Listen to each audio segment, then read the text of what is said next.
9th, 16th, and 23rd, 1887, a 4-night debate series.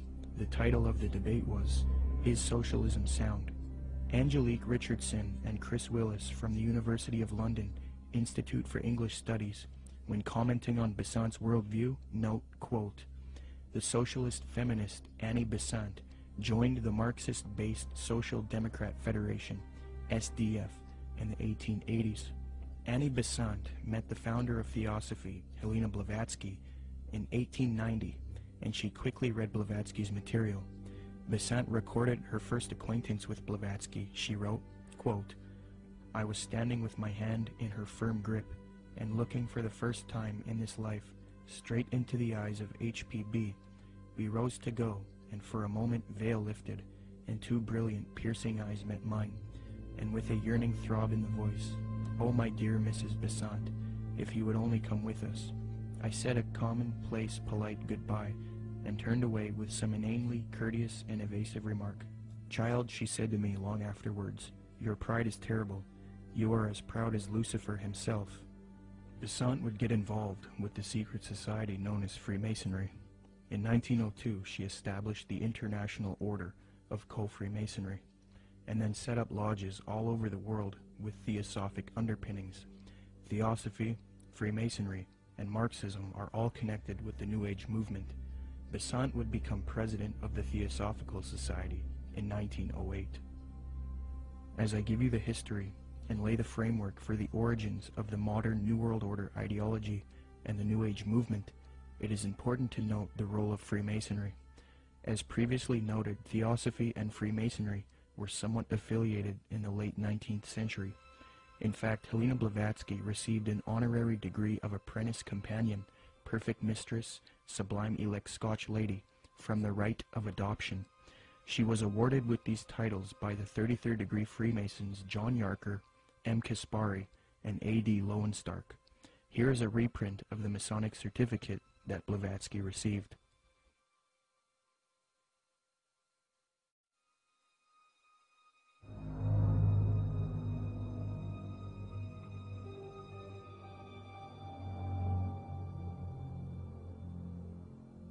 There are many different views on the origins of Freemasonry. I will present the one which I feel is the most evidenced and well documented. Modern speculative Freemasonry wasn't officially established until 1717 in London with the founding of the First Grand Lodge. Prior to that, there were Masonic lodges in the late 16th century. You first have operative Masonry involving those who would work with stone and who were part of a stone guild that built cathedrals and buildings in the Middle Ages.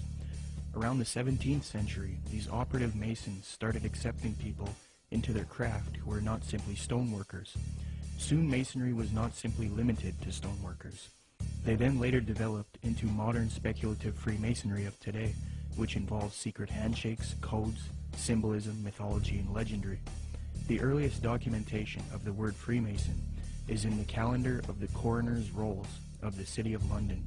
This is dated 1300-1378 AD, edited by Reginald Sharp and published in 1913. Commenting on the origins of Freemasonry, Harry Carr remarks, quote, "It developed in Britain out of the building trades and fraternities, whose history goes back some 600 years in England.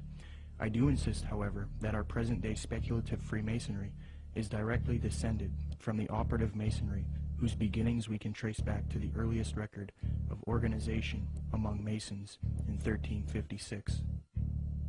As far back as 1917, as modern Masonry was already 200 years old, people were recognizing the connection Freemasonry and Theosophy had.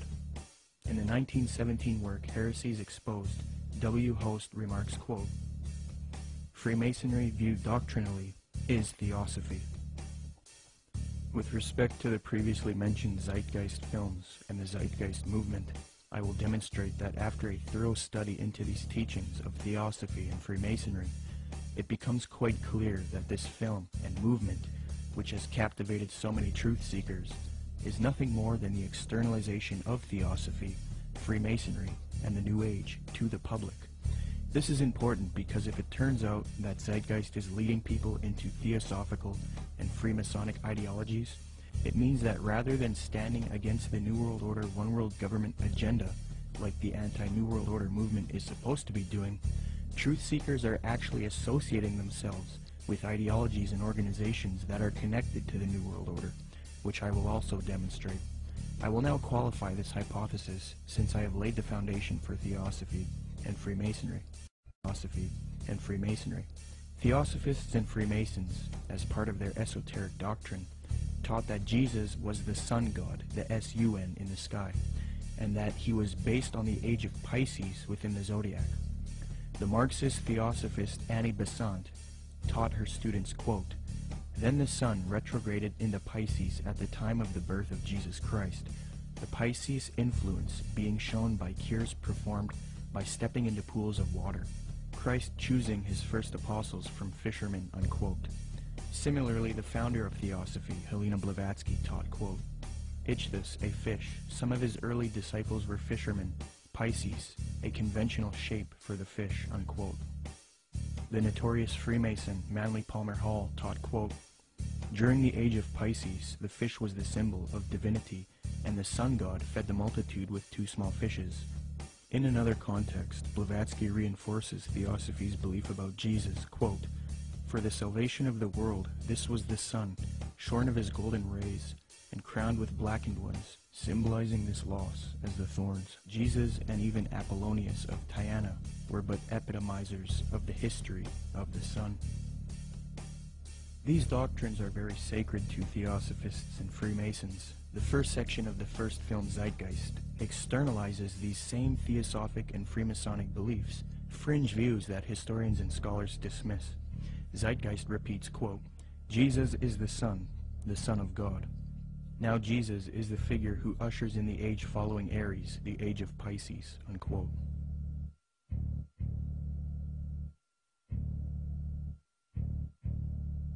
Now, noticing these parallels, one might think that Peter Joseph, the creator of Zeitgeist, was ignorant of the fact that he was indoctrinating people into Theosophic and Freemasonic ideologies.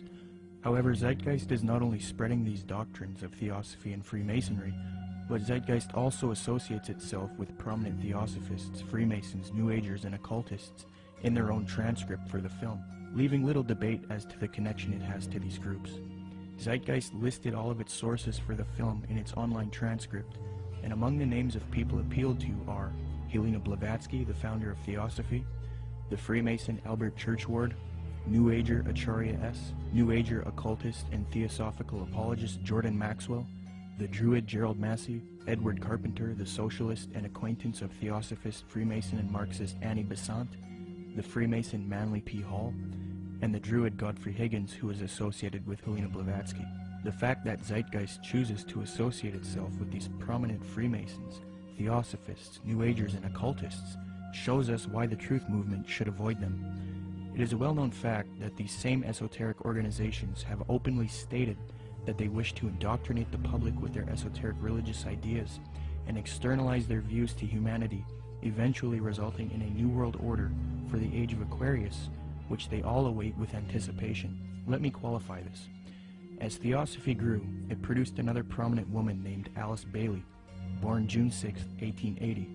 She is one of the most influential Theosophists, and it was her who was responsible for convincing New Agers that humanity needs to make a one-world government and one-world religion for the age of Aquarius. In order to achieve this system, she deemed it necessary to teach humanity the religion of Theosophy and Freemasonry, the same doctrines that Zeitgeist is now spreading. Speaking on the spiritual war between esotericists and people who refuse to accept the New Age, she says, quote, "It will be fought largely with mental weapons and in the world of thought. It will involve also the emotional realm from the standpoint of idealistic fanaticism. This inherent fanaticism will fight against the appearance of the coming world religion and the spread of esotericism. It must not be forgotten that only those souls who are on the probationary path, or the path of discipleship, will form the nucleus of the coming world religion. There is no question, therefore, that the work to be done in familiarizing the general public with the nature of the mysteries is of paramount importance at this time. When the Great One comes with his disciples and initiates, we shall have the restoration of the mysteries and their exoteric presentation as a consequence of the first initiation." Alice Bailey also reveals that Freemasonry is meant to produce advanced occultists and is in accord with the theosophical goals. Quote, "The Masonic movement, when it can be, divorced from politics and social end from its present paralyzing condition of inertia, will meet the need of those who can and should wield power. It is the custodian of the law, it is the home of the mysteries and the seat of initiation. It holds in its symbolism the ritual of deity, and the way of salvation is pictorially preserved in its work. The methods of deity are demonstrated in its temples, and under the all-seeing eye, the work can go forward. It is a far more occult organization than can be realized, and it's intended to be the training school for the coming advanced occultists," unquote. The main source of Zeitgeist is Acharya S. She advocates one world system under the age of Aquarius. This is very interesting as the main source that this traces back to is Alice Bailey. You can trace this to one book in particular called The Externalization of the Hierarchy, which advocates this extensively and even openly admits this in the first few pages of that volume. In his book The Arcana of Freemasonry, the Freemason Albert Churchward that Zeitgeist appealed to gave the following admission, quote, "Can the unity of the world be accomplished by Freemasons? Yes, and by Freemasons only." There is a common misconception about Freemasonry, and that is that many people believe it is merely a friendly fraternity where men meet up to network and socialize. This is partially true, but there are elements of Freemasonry that are not so innocent. The Freemasonic Society was infiltrated in the late 18th century by an organization called the Order of the Illuminati. There is a lot of fictional, embellished information about the Illuminati, but if you sift through all of the data, there are some very important key facts. All historians will grant that the Illuminati certainly existed in Bavaria, Germany, and that it was founded in 1776 by a man named Adam Weishaupt. This organization was a type of revolutionary organization that sought political and societal reform. The order grew and became very popular. It was then outlawed by the patriotic ruler of Bavaria, Duke Karl Theodor. He issued 3 edicts against the Illuminati, the third being in 1787. Illuminati writings were discovered after raids of castles and arrests of members. These writings were then translated from Old High German by 2 men contemporary with the Illuminati, Abe Barrel and John Robison. The writings were published in their works Proofs of a Conspiracy and Memoirs Illustrating the History of Jacobinism. The writings revealed that the Illuminati wanted a one-world system ruled by them, the overthrow of religion, and the infiltration of Freemasonry to achieve this, so that they could operate under another name and occupation. The founder of this order, Adam Weishaupt, stated, quote, "Do you realize sufficiently what it means to rule in a secret society, not only over lesser or more important of the populace, but over the best of men, over men of all ranks, nations, and religions, to rule without external force, to unite them indissolubly, to breathe one spirit and soul into them, men distributed over all parts of the world."